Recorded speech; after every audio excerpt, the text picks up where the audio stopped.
Ram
monk, author, and spiritual teacher.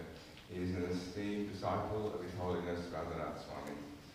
Prabhu was widely known as the spiritual scientist for his ability to harmonize timeless wisdom from the Bhagavad Gita with modern scientific thought, psychology, and practical life challenges.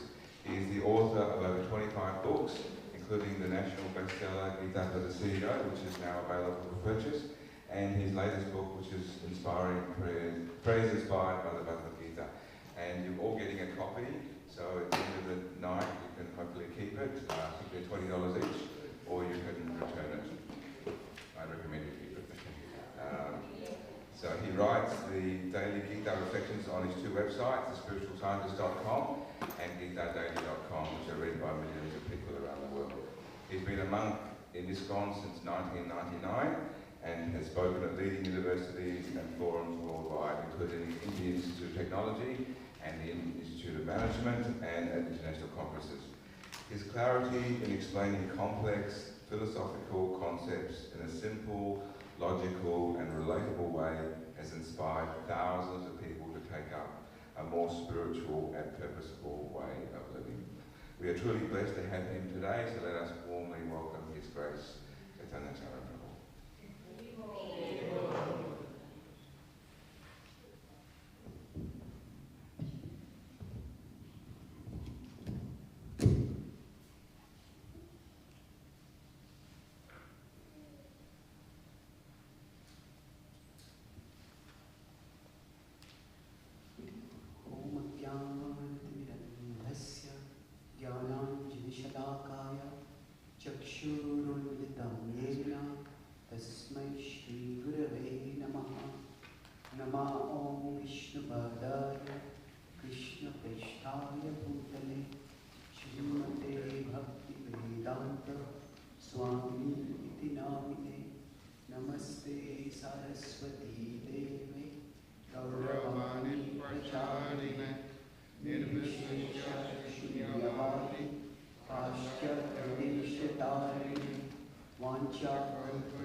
Jai Shri Krishna Chaitanya, Prabhu Nityananda, Shri Advaita Gadadhara, Shivasadi Gaura Bhaktavrinda, Hare Krishna, Krishna Krishna, Hare Hare, Hare Rama, Rama Rama, Hare Hare. Thank you, Lord. Please guide us all so that we can experience your love for us and be inspired to offer our love to you in return. Hare Krishna. Thank you very much for coming today evening.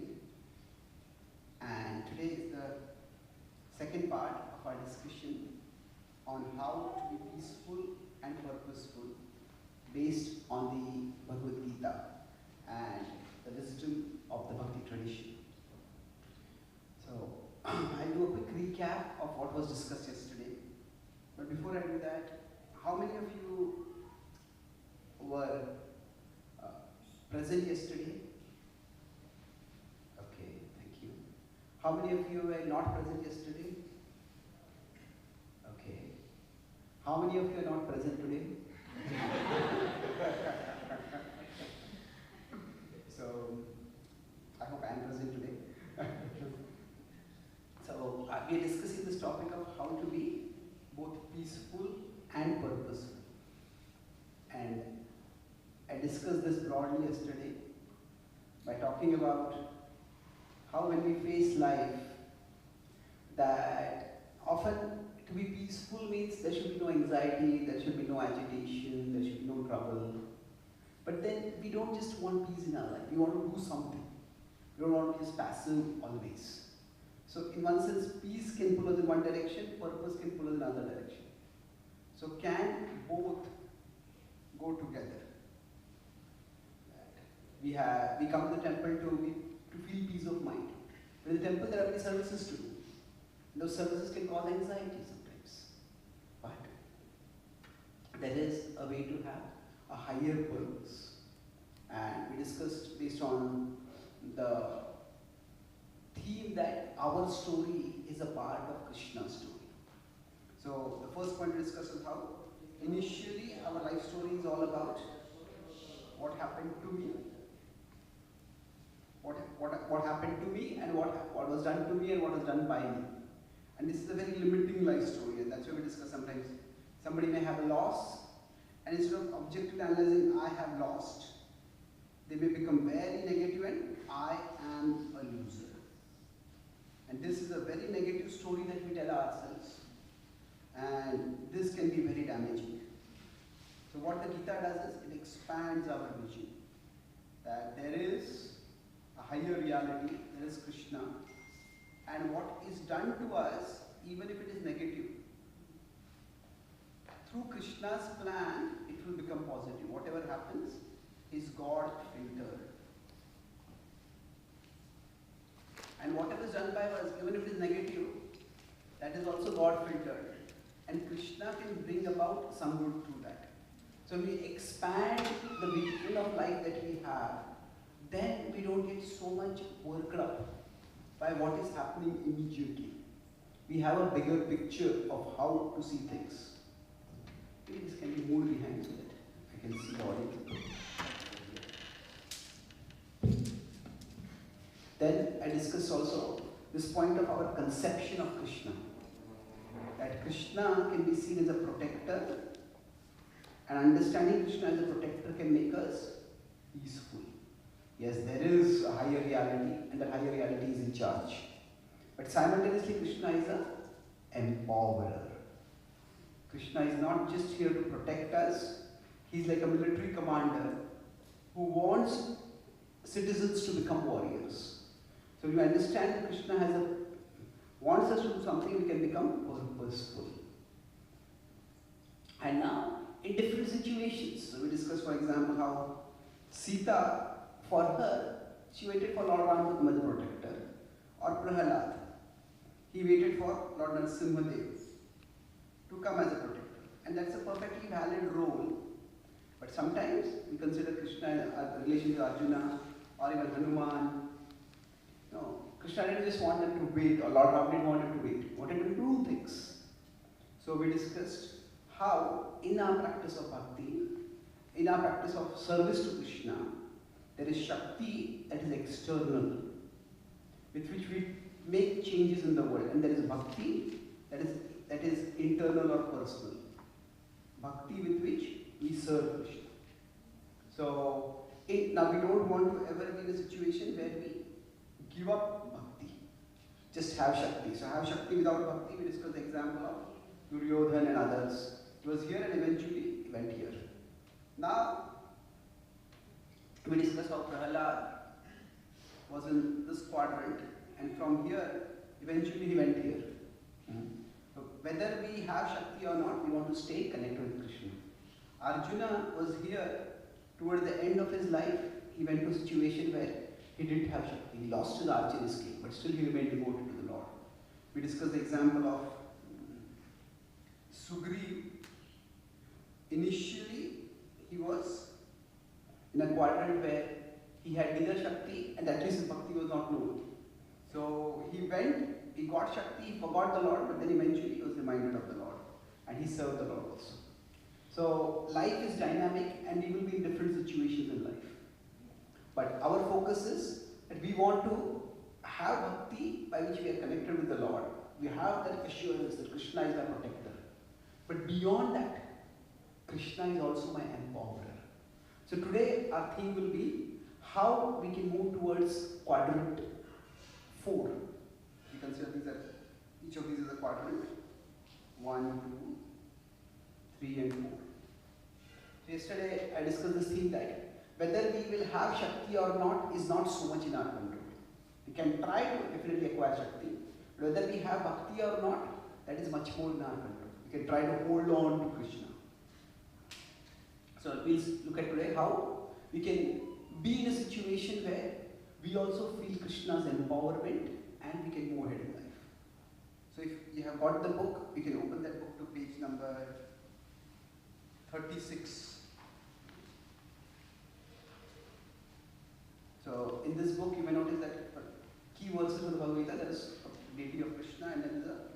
there's a spiritual affirmation which is like a summary of the prayer. So let's begin with that. You can repeat after me. My dear Lord, let your smiling amid my suffering strengthen my faith, not weaken it. Let's recite the verse. Tamuvacha Rishikeshaha Rahasanniva Bharata Senayorubhayor Madhye Vishidantam idam vachaha. The Lord of the senses spoke with a gentle grace, a knowing smile playing upon his divine face. Between the armies, standing calm and bright, he solaced Arjuna who was lamenting his plight. It's Bhagavad Gita 2.10. Like yesterday, I request different participants to read one paragraph. Do we have a mic by any chance? Yes. Okay. Yes, please. Would you like to read? Or who would like to read? First paragraph. Oh my Lord, many are the times where I feel lost and I'm lonely, confronted with the perplexities of life. At those times when nothing I do seems to be working, I cannot help but wonder, do you, O Lord, know my plight? Yes.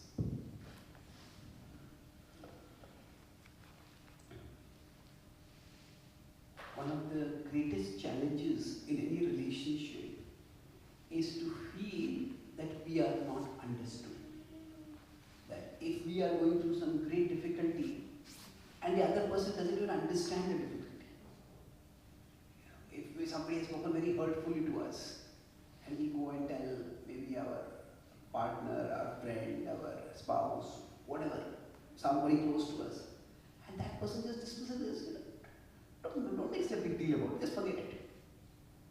You don't understand what I'm going through. So, that feeling of not being understood can be very alienating in the relationship. And that same can apply to our relationship with Krishna. When we are going through difficulties, that the question, does Krishna even know what I'm going through?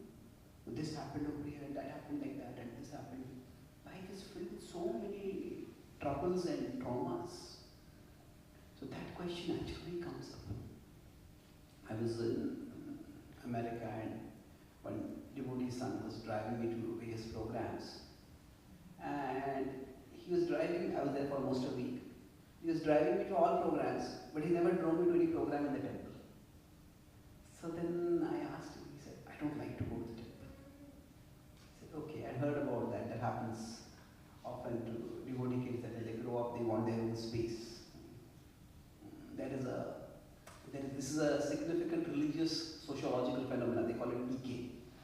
In Christianity, they call it preacher's kids. Preacher's kids don't want to become devotees. They don't want to become, they follow their parents or whatever. So I asked him, what is the reason? Can I know the reason? He said, there is so much stress and distress in my life. But whenever I go to the temple, I see Krishna is always smiling. I feel he's in his own world and he doesn't care what is going on in my world. So I feel that Krishna wants to be in his own world, I will also be in my own world. So then at that time, I had showed him this particular verse that how, here what is happening is, Prahasanniva Bharata. Arjuna, this is the start of the Bhagavad Gita, and Arjuna is in tears. Arjuna is described in 2.1, about 9 verses before this, that tam tatha kripaya vishtam ashrupurna kulekshanam. So, ashrupurna kulekshanam. So, his eyes were brimming with tears. So, Vishidantamidam vakyam vacha madhusudana. At that time, Krishna had spoken those words. But the same word comes in that word Vishidantam, and it comes over here also, Vishidantam, lamenting, in great angst. So, Arjuna is in tears, and Krishna seems to be smiling. Now, what's going on over here? If somebody is in tears, why would Krishna be smiling? So, like that, we may feel that is Krishna even caring for us? Anyone else would like to read the next paragraph?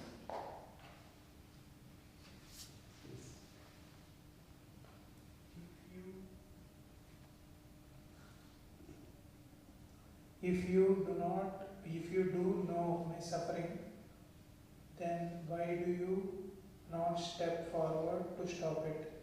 If instead of stepping forward to help me, I came to know that in those moments you were smiling while I was suffering, oh Lord, how would I be able to maintain my devotion to you?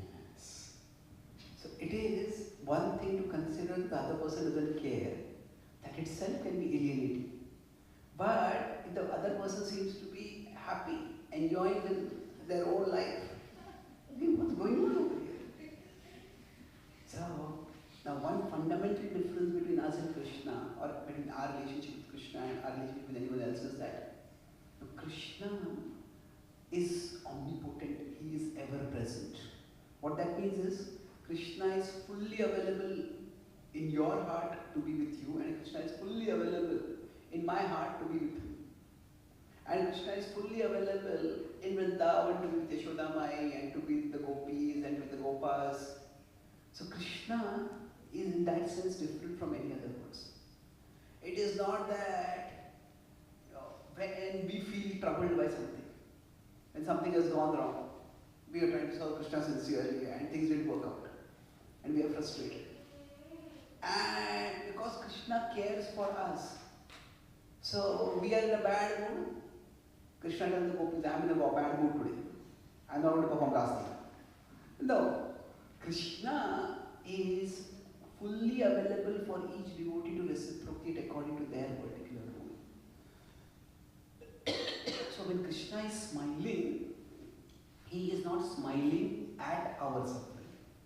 He is not smiling because he doesn't care for us. He is smiling because his plan is ultimately working in the world. Now, that's okay, but what about me? No, okay, his plan may be working, he may be having wonderful leelas in the spiritual world, but here I am in trouble. What's happening for me right now? So let's look at that. Can you give the mic to the Vaishnavis? Would you like to read from there?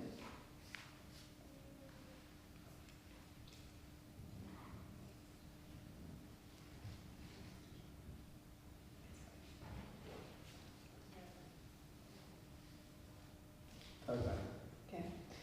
So, bless me to remember, O Lord, that you are never smiling because I am suffering. It is through my suffering that I am becoming more open to your calling. You know my pain, you feel my pain, and you want to heal my pain. Indeed, you stand ready and eager to free me from all the pain. Yes. So, it is through my suffering that I am becoming open to your calling. Let's try to understand this point. That there are many metaphors that we can use to understand the nature of our relationship with Krishna. Yesterday I took the metaphor of how Krishna is a commander and we are meant to be warriors. Today let's take another metaphor. Krishna is like a doctor and we are like patients. Often the Bhagavata mentions that in this material world we are all suffering from Bhavaroga. Bhavaroga is the disease of material existence. This is basically we have diseased desires. We are often desiring the things that are temporary. We have huge desires for tiny pleasures. Our desires are either misdirected or they are disproportionate. Now, if these diseased desires are not cured, then because of the diseased desires, we will become diseased. Punarapi jananam, punarapi maranam, punarapi janani chattari shayanam. We'll continue on the cycle of birth and death. So if the disease is continued, it continues. But if it is cured, then we will be liberated. We will be freed from this material existence, which is like a hospital. And from here, we will go back to our eternal home with Krishna. Now, when a patient has some sickness, there is, if you consider a sickness may stay for a long time. Some kind of disease is there. Let's use the word disease instead of sickness. When you use the word sickness, generally it means that the person is feeling sick. But quite often, in the case of a disease, it may happen that for some time the patient may be in an asymptomatic state. And after some time, the patient comes in a symptomatic state. So for example, if somebody has cancer, now cancer is a deadly disease, and sometimes just hearing that name can be scary, even devastating. Many forms of cancer are now increasingly curable or at least manageable. But still, initially the cancer may be growing inside the body and we may not be aware of it also. Now, a doctor may say, better you do this checkup, or you are in this direction, you will develop this disease, you need to take these medicines. Or you need to take this, you need to do this treatment. Whatever, you are going to get heart problems, you need to start doing exercise regularly. I don't feel any problems. So there is an asymptomatic phase. And in that asymptomatic phase, basically when there is disease, there is the cause of the disease, and then there are the symptoms of the disease. Sometimes the cause may be present, but the symptoms may be present, or they may not be present. So now what happens? In this asymptomatic phase, the doctor may point out, hey, you need to take a treatment. And the patient just says, no, I won't take it. And the doctor is telling you, you've got some heart issues. And then the patient feels some severe pain, has some palpitations or whatever. And the patient comes running to the doctor. Doctor, I'm feeling a lot of pain. Now, when the patient comes to the doctor, at that time, the doctor may smile. The doctor is smiling not because the patient is having pain, but because the patient has now become ready to take the treatment. Simply. In this asymptomatic phase, the patient may be in denial. Often the denial phase is called as the no problem problem. The phase where somebody says, there's no problem. And is thinking that there's no problem, that is a problem. This is often the phase with people who have some kind of unhealthy attachments or addictions.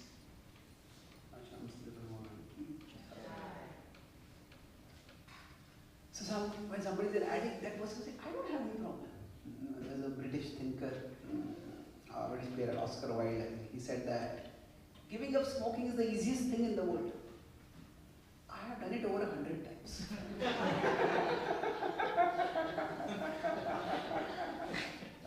So now, the idea is that you gave it up, but it will give you up, isn't it? So, we often may deny that we have a problem with respect to our attachments. We have become compulsive, even addictive, destructive. But sometimes we wake up, this is a serious problem. I have an issue here. So at that time, the acknowledgement that I have an issue is actually the beginning of healing. So Krishna is not smiling at our suffering. He's smiling because through our suffering, we are waking up. Recognizing that something is an issue over here. That has to be dealt with. So, there's no problem, it ends when the symptomatic phase begins, and then Krishna is like a doctor who is smiling. He's smiling because, okay, things are going to, at least now the treatment can begin. So let's go back. Let's read this sentence together. You know my pain. You feel my pain. You feel my pain.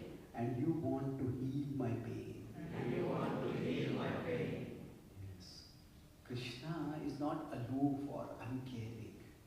Sarvasya chaham ruti sannivishto. Krishna is there in everyone's heart. There's no exceptions. Sometimes you say some people are godless.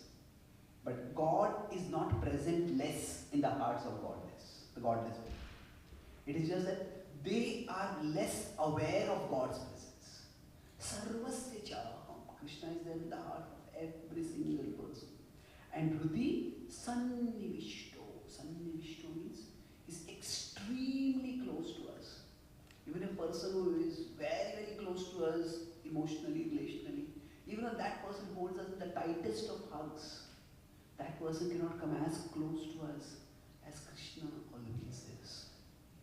So Krishna knows what we are going through. He knows our pain, he feels our pain, and he wants to heal our pain. So, would you like to read the next paragraph?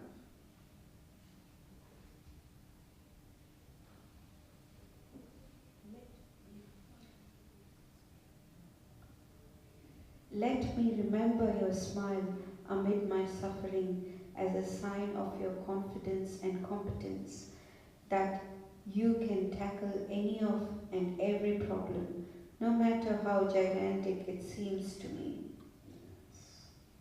So if a doctor is smiling when a patient is in a lot of distress, that indicates the doctor wants to comfort the patient.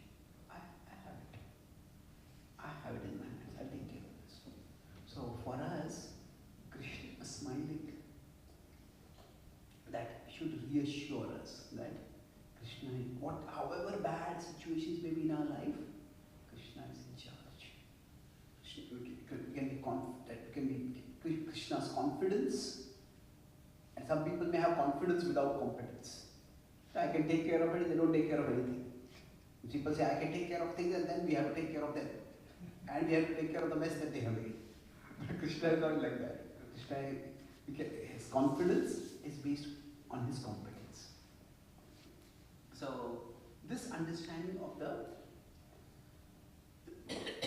doctor and the patient. Now if you consider the patient has to be both at one level peaceful. The disease will take some time to be cured. It's going to take some time, and we can't really accelerate the healing process. It will take its own time. So 20 years ago I had got severe TB, almost one entire lung was gone. Other half of the lung was somewhat damaged, but that was long time ago. But it took almost 1 year of treatment.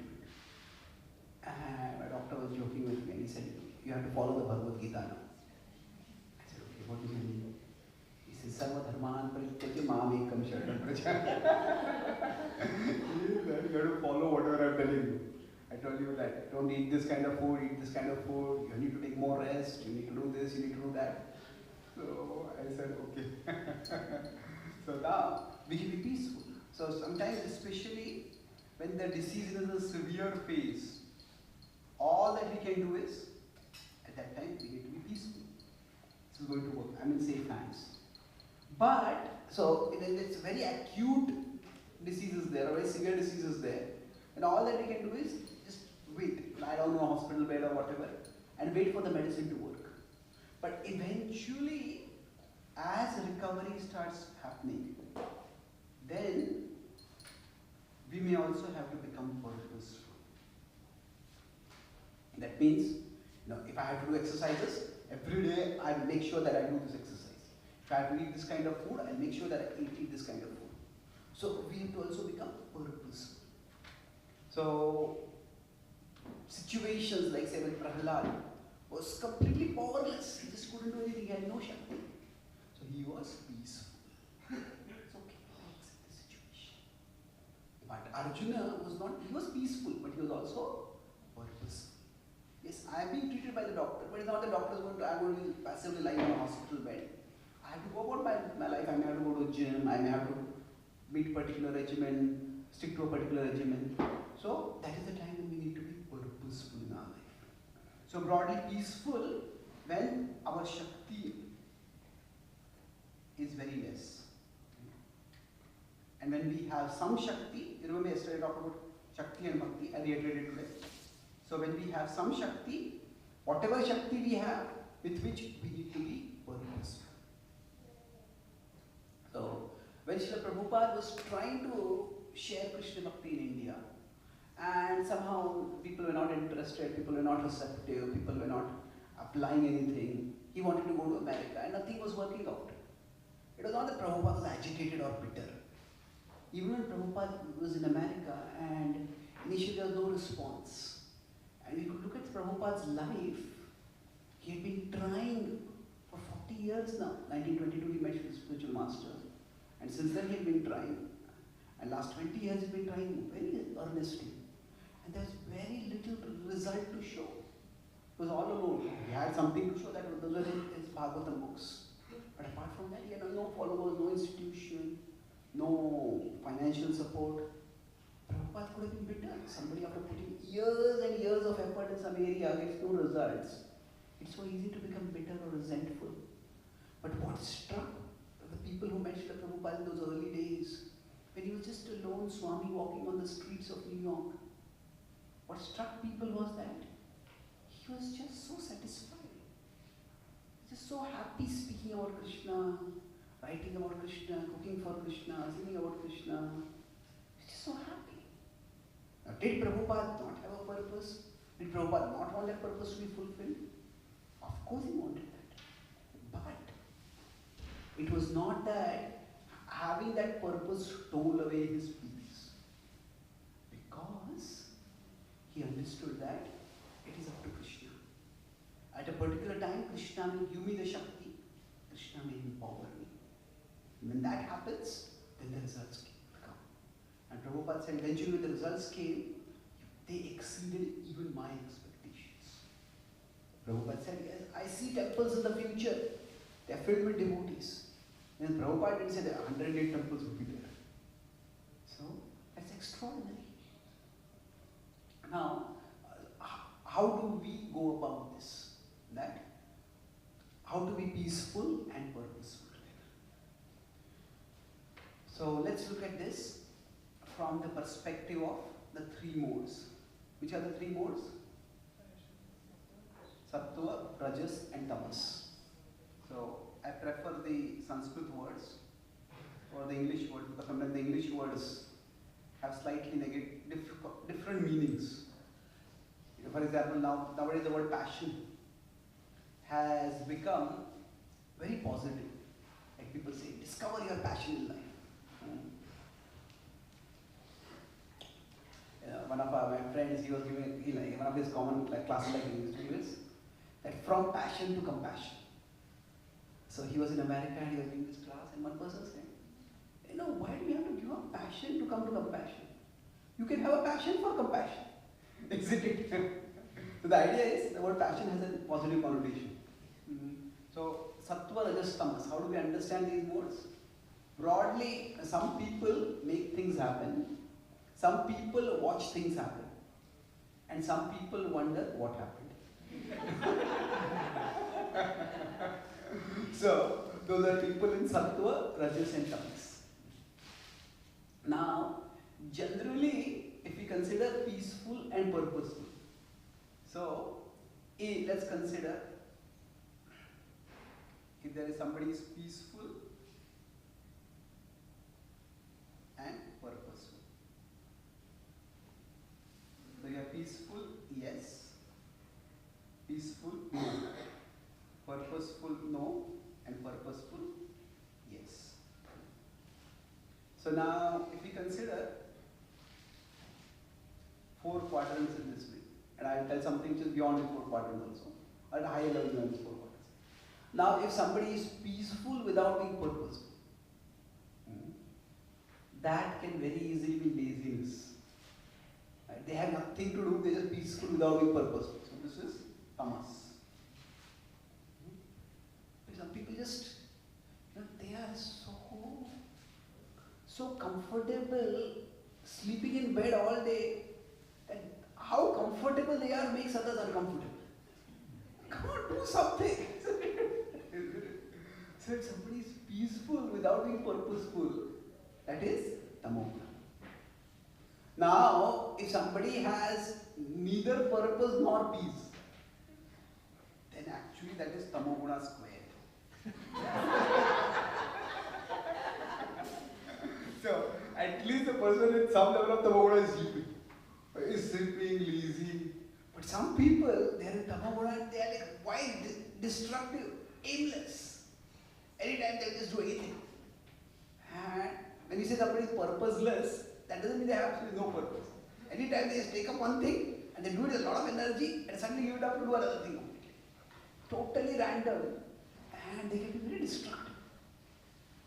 Now, if somebody is purposeful without being peaceful, that is religious. Here what happens is, oh, I have to do this, I have to do this, I have to do this, I have to do this. And as long as this does not get done, they have no peace. And like, if some task is to be done, some people will follow up 100 times. Have you done this, have you done this, have you done this, have you done this? He says, I do it, give me some space, give me some time. So, they are themselves restless and they make everyone restless. So that is, you want to do something, that is purposeful, but that purpose has stolen away their peace. Now, purposeful and peaceful, both together, isn't suffering. But yes, there is something I need to do, and I will do my part, but things happen in their own time. See, if we are gardening, it's not that today I sow a seed and tomorrow I'll have a rose garden. I have to be purposeful. I have to make sure that I water the seed, I protect the garden, I have proper soil which will be nutritious for it. But it will take its own time. So, if a couple wants to have a baby, there is you have to be purposeful, but you also have to be peaceful. It's going to take its own time. It doesn't happen overnight. So that is something. Now, if we understand this in terms of the Updeshamrit. Updeshamrit is the nectar of instruction written by Rupa Goswami. So, Utsahan Nishchayat Dhairyat. So, Dhairya, what is Utsaha? Enthusiasm. Nishchay? Dhairya? Patient, confident, Okay. Utsaha, Nishchaya, Dhairya. So these words can be understood in different ways. But broadly, Utsaha is associated with being purposeful. Utsaha. I guess my pen does not have much Utsaha to write anything in it. Okay.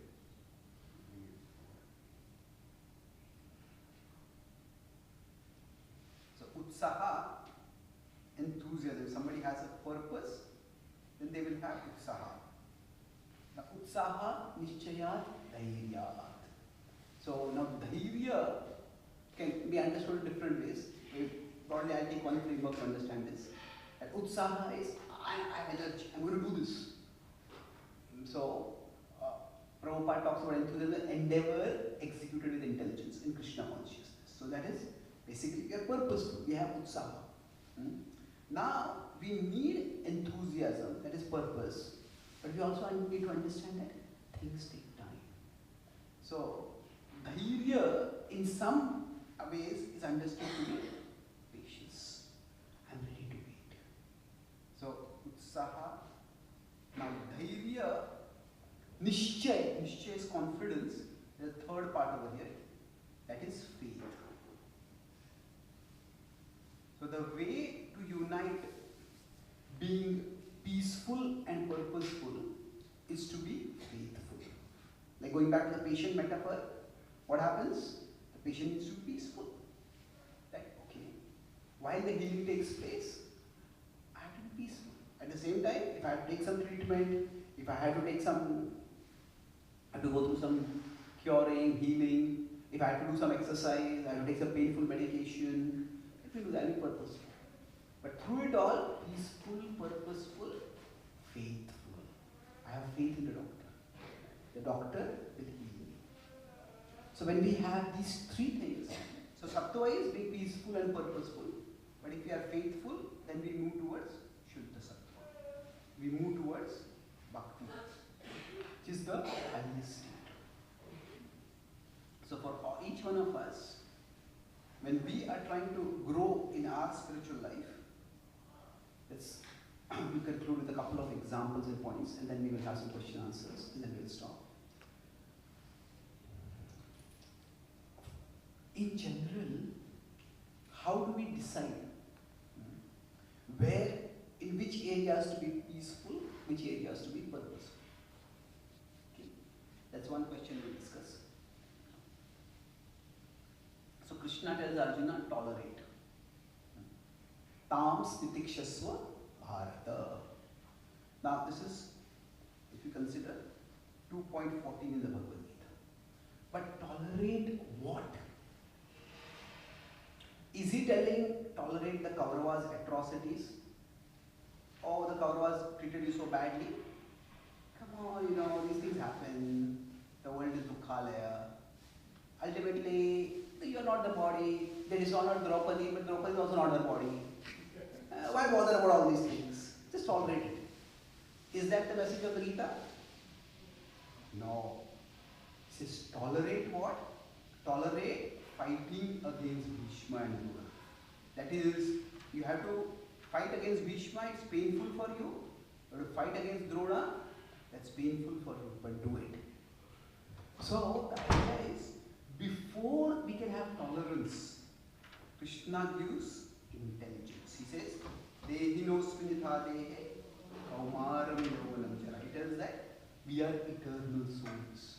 The implication is, not that Draupadi is not her body, so why bother about the insult? The implication is, Bhishma and Drona are eternal souls. You are thinking they will die, but although they made this one mistake, they are virtuous souls. They will be elevated to a better destination. They will get a newer body. So it's important. Without intelligence, we cannot have tolerance, because we will not know what to tolerate and what not to tolerate. So, a couple of years ago, I had come here to Australia. I was in one city, and there's one devotee who likes to hear my classes and he very thoughtful comments after the classes. So he had come a little late. He was sitting behind, and I was speaking on tolerance at that time. So after the class, he came. I asked him, how was the class? He said, normally your classes are very intellectually stimulating, but today I got an opportunity to practically apply the class also. So my class was on tolerance. So I thought, what do you mean you have to tolerate my class? What do you mean? So he saw my face and he said, no, actually I was sitting behind.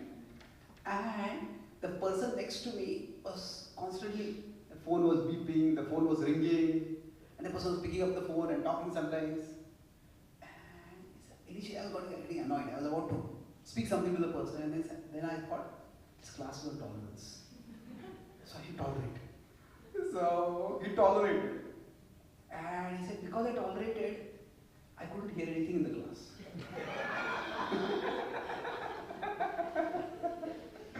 Then I told him, with all due respect, normally, if anyone starts a sentence with all due respect, it's most likely that what is going to be spoken after that is not going to be very respectful.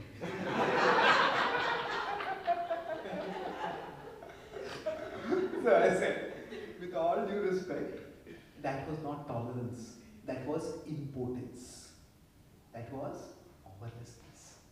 So why am I saying this? Intelligence, Prabhupada explains what does intelligence means? It means to see things in their proper perspective. He explains this in the 10.4 purport.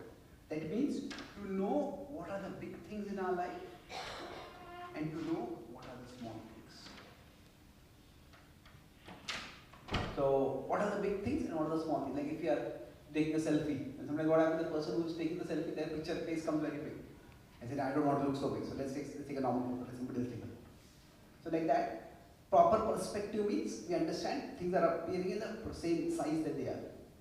So intelligence means to know what are the big things and what are the small things. And then tolerance. So Krishna first gives intelligence in 2.13 and then he talks about tolerance. So tolerance is what enables us to keep big things big. How? Tolerance helps us by, if we keep small things small. So to the extent we keep small things small, then we can keep big things big. So for example, right now we are sitting in this class. Now some of you may not be comfortable sitting on the floor. Now, okay, there are some chairs available for some people. But you may decide, okay, I want to sit on the floor. But, okay, it's a little uncomfortable. But the class, okay, it's only going to go for 6 more hours. No. It will go for maybe 10, 15 minutes, 20 minutes. I can get it. It's a small thing. So, okay, it's a small thing, keep it a small thing. The big thing is, okay, I want to understand it. But if suppose your leg starts feeling so much discomfort or pain, not able to focus, then, okay, find a chair. Get a chair and sit on the chair. It's no big deal. So, keep a small thing small and keep a big thing big. So, what is a big thing and what is a small thing we understand through intelligence. And we keep small things small with tolerance and we keep big things big through tolerance. So, tolerance can go wrong in 2 ways from that perspective. Tolerance can go wrong in 2 ways. One is we make small things big. That will be clearly intolerance. Sometimes a new person has come and is sitting in the class and maybe they spread out their legs a little bit and maybe they like to point to the deities. And somebody comes to them and just slaps them on their legs. What are you doing? You're committing an aparat. You go to hell for this. That person will say, no, you people go to hell. I'm never going to come to your temple again. I said, that person is a new person. There's no need to be so harsh, no need to be so impolite. Just be gentle. Maybe afterward you can tell them, keep small things small.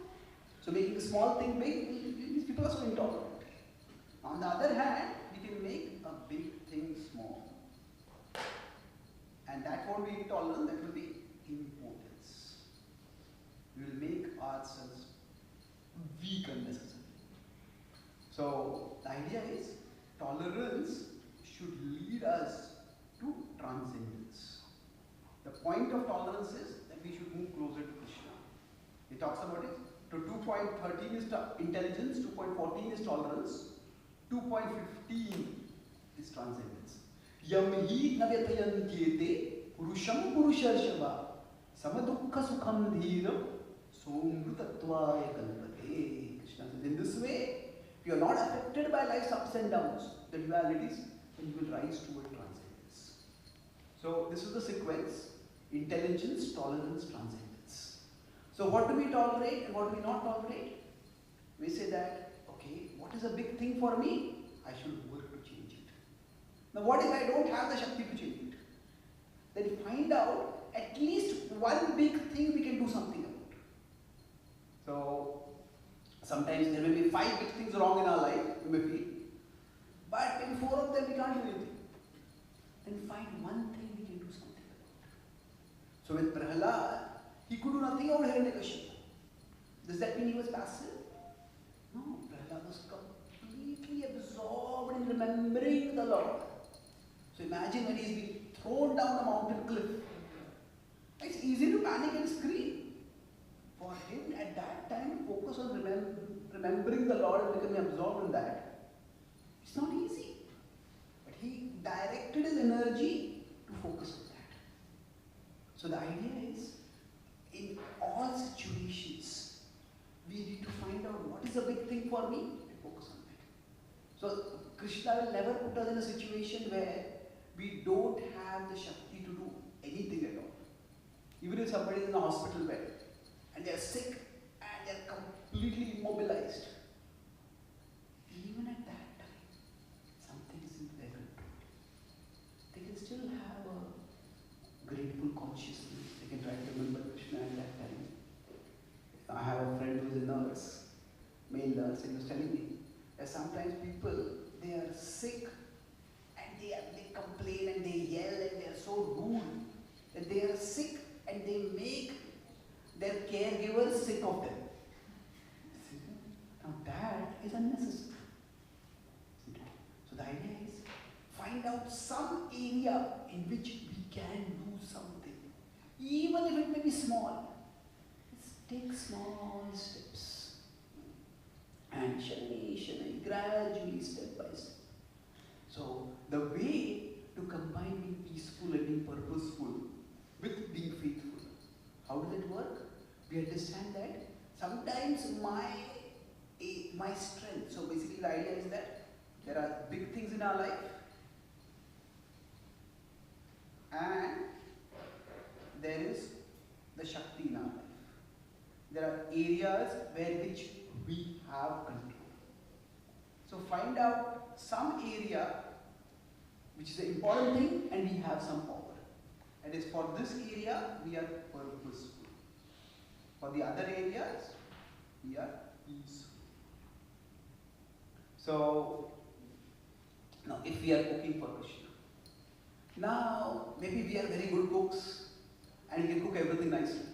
But we have been asked, can you cook this sweet? Now we see, oh, this is not being cooked nicely, this is not cooked nicely, this is not cooked nicely. And we yell at everyone and we scold everyone. And we say, you are making the sweet, but you are not at all sweet. Isn't it?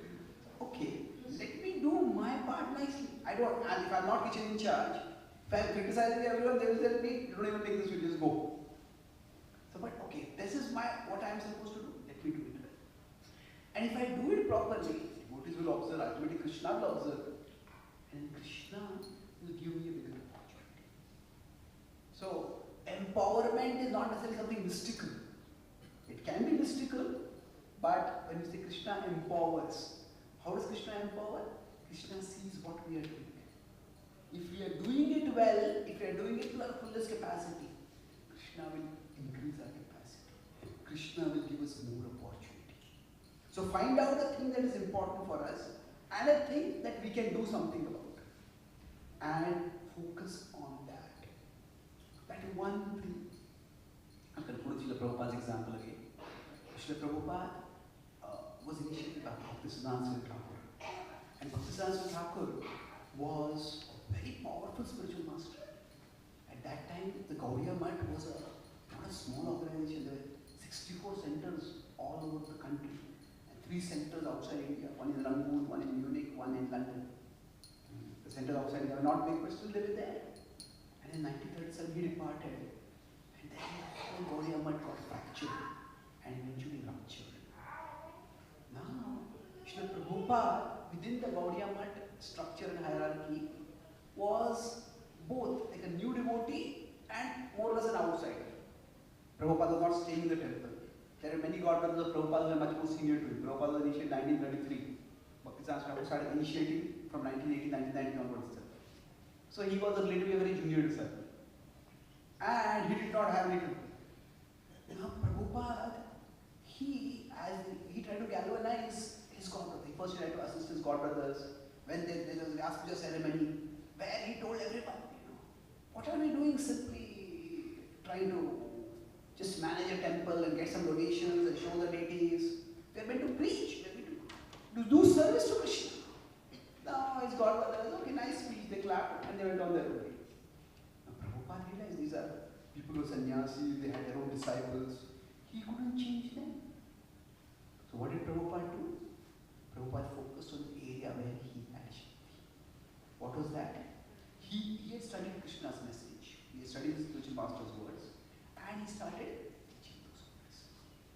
So he tried in India, it didn't work. Then he came to America. In America, he got no assistance from India. Neither from any well-wishers. They wanted to send some money to America. But in that time, India, the foreign exchange was very rigorously controlled.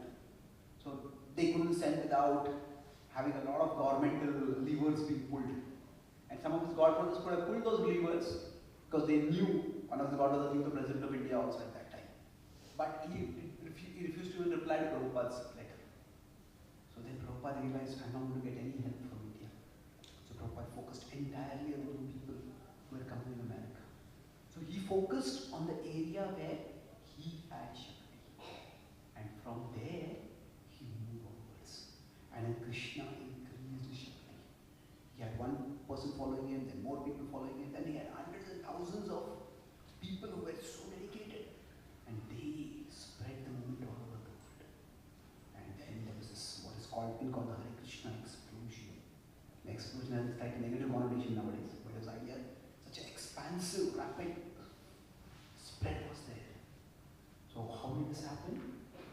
Prabhupada started with. For him, carrying on his spiritual master's legacy was a big thing. But what did he have Shakti for? Shakti was his own one. He didn't have the financial, institutional, human resource support from his organization. The Gaudiya at that time. So Prabhupada started. So for all of us, whatever is the Shakti that we have, we start with that. And Krishna will guide us. So faith, I'll conclude this section with faith. What does faith mean? That means we are ready to take one step forward.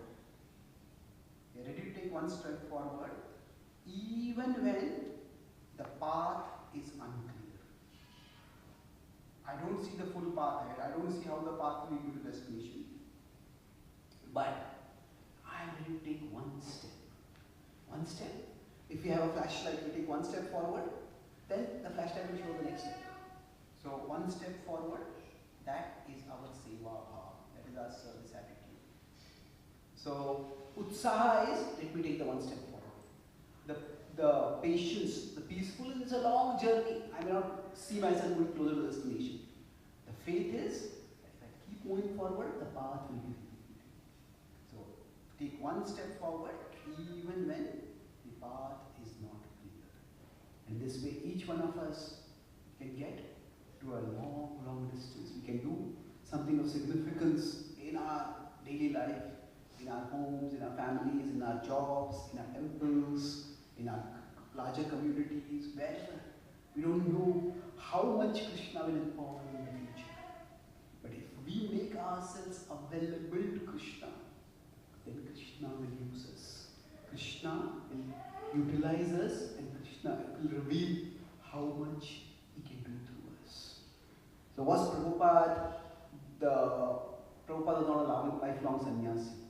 His godbrothers were lifelong sannyasis. Some of his godbrothers had years and years to study Sanskrit, to study Shastra. In one sense, their scholarship might have been more than Prabhupada's. Prabhupada was extremely scholarly, not minimizing it. But what Srila Prabhupada had and what Krishna looks for, Krishna looks more for availability than ability. Sometimes we think, oh, I'm not empowered, I don't have any ability. But are we available for Krishna? If we are just available, Krishna, I'm ready to do this.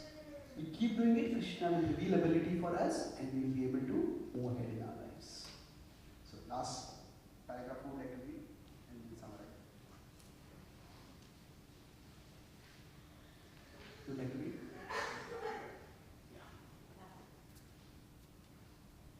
May your smiling face, O Lord, never reduce my faith in your magnanimity.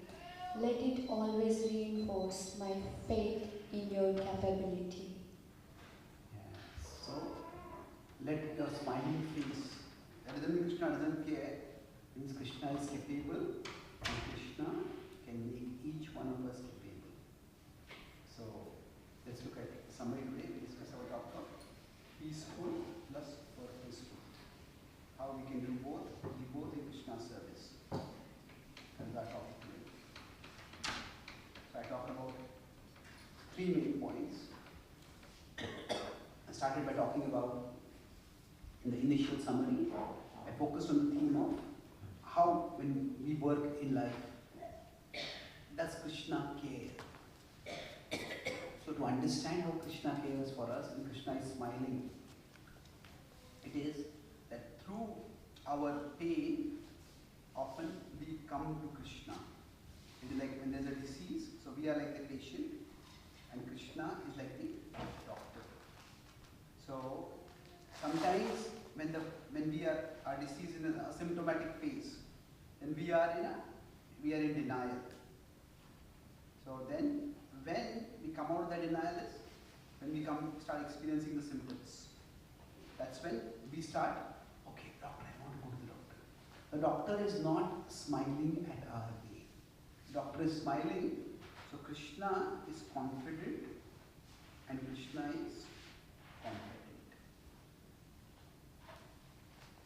Then we discussed, once we understood this metaphor, that how when we are sick, initially the patient in severe sickness is there, and when there is somewhat recovery. So we are recovered. When we are sick, our focus will be more on being peaceful. Eventually, you become more purposeful. Okay, I have to do this exercise, I have to do this. Peacefully just lie on the patient, lie in the hospital bed. So we discussed this in terms of 3 modes, that peaceful and purposeful. So if we are peaceful without being purposeful, that is what? Tamoguna. If we are neither, then it is Tamoguna square. If we are only one, purposeful but not peaceful, that is Rajoguna. We will be agitated, we will make others agitated. If we are both, then that is Sattva. So we want to be peaceful, but at the same time understand. We discuss examples like gardening, or if we are expecting a child, we are conceiving and expecting. So things take time. They don't happen overnight. And then we discussed how this peaceful is associated with, there is Utsaha, Nishchaya and Dhiryat. So if this is complemented with faith, then we will move towards Shuddha Sattva. We will move towards Bhakti. And the last part we discussed was that we discussed the sequence in the Bhagavad Gita. First there is intelligence, and with intelligence we understand tolerance. This is 2.13, 14 and 15. Then there will be transcendence. So tolerance does not mean what tolerance means and what does not mean. Tolerance does not mean we let, what it means is we let, if we let small things become big, that is a problem. That will be intolerance. But if we go to the other extreme and we let big things become small, and what will be? Impotence. It is being powerless.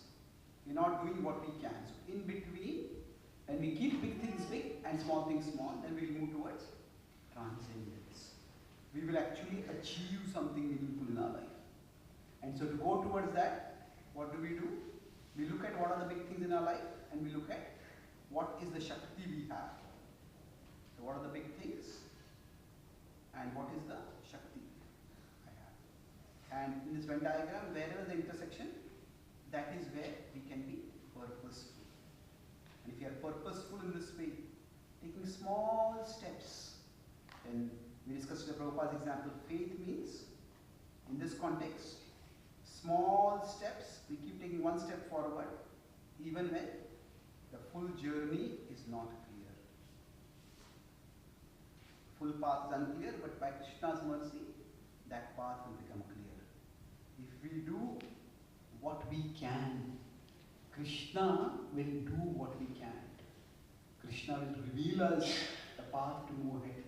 And that way each one of us can become empowered to do something positive in various areas of our life. Thank you very much. Hare Krishna. Is there any quick question or comment? Yes, that's fine. Mic is there.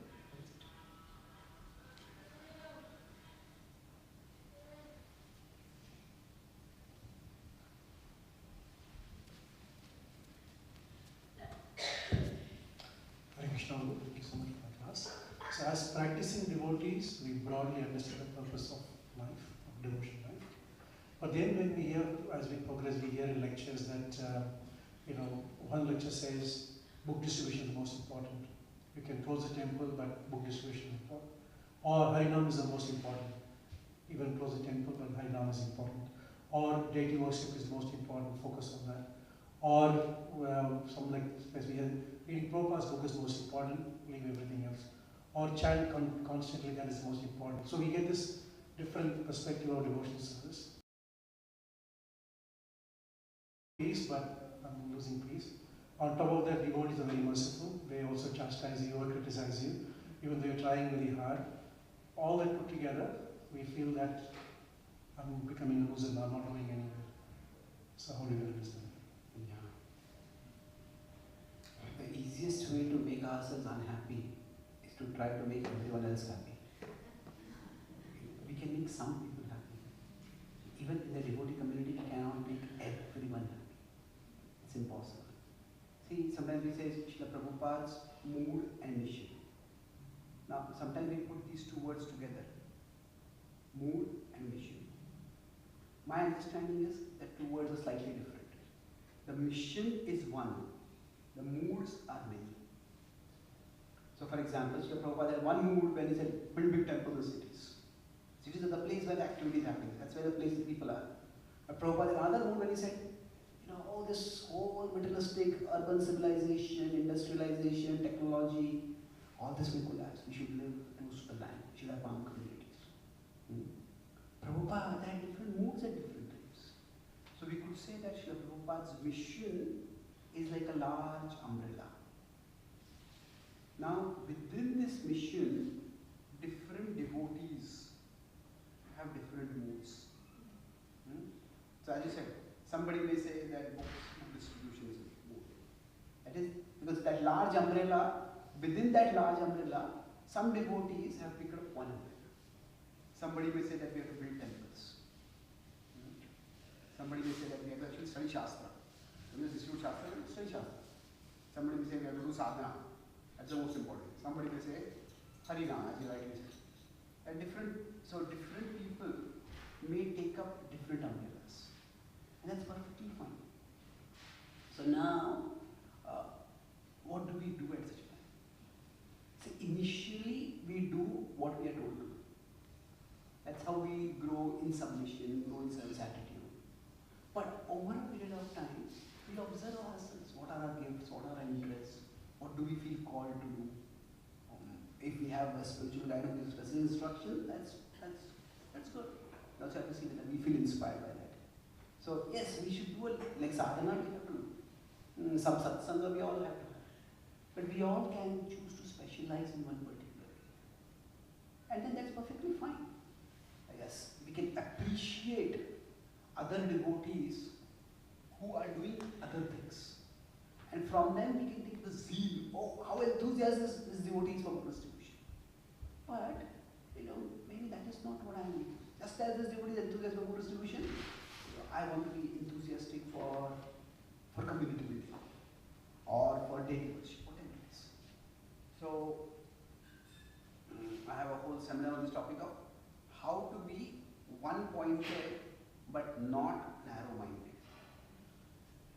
One-pointed is, this is what I am doing. This is what I feel inspired to do. But narrow-minded means, this is the only thing of value. If you are not doing this, you are worthless. It's not like that. So it's wonderful if some devotee feels inspired to do something. And in the temple, community may go through different phases. Say if you are going to build a big temple, at that time somebody says, okay, I want to study Shastra, I want to know Bhakti Shastra, Bhakti Vaibhav. Okay, that's important, but maybe if right now the temple is in crisis mode, you can focus on that right now. Help in the temple. So temple communities may also go through different phases at different times. So that is also a factor to consider. But eventually, the important thing is that we be absorbed in Krishna. So some devotees, to put this in another way now, we can put this answer, that's the important question. Because this is Krishna, now there are different paths to Krishna.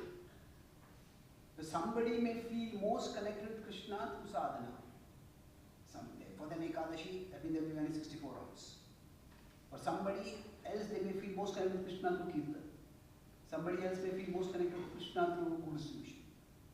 So the point is not the specific path they are taking, the specific focus. The point is the ultimate purpose. So how can we be most absorbed in Krishna? We know that well-known incident when, even when the book distribution fever was at its peak in our movement, the devotees asked Prabhupada, what will you please you the most? And Prabhupada said, if you love Krishna. So Prabhupada did not start the International Society for book distribution or temple construction or scriptural study. It is for Krishna consciousness. And this society is large enough that different devotees can move towards Krishna consciousness in different ways. And eventually in a healthy functional community, all these things are required. Now there may be some times when everybody focuses on one thing.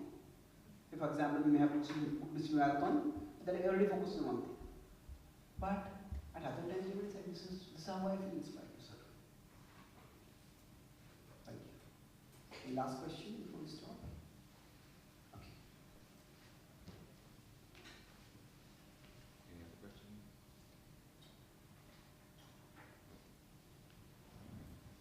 So, Shri Prabhupada ki jai, Shri Krishna Bhagwan ki jai.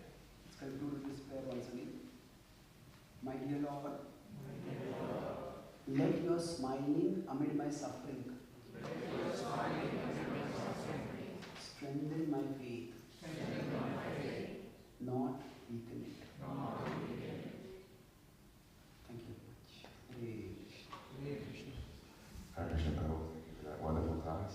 So these books are available for purchase, and you've got the opportunity, he'll sign the book for you while he's here. So this book is $20, and Gita for the CEO is $18, but if you buy them both together, they're $35.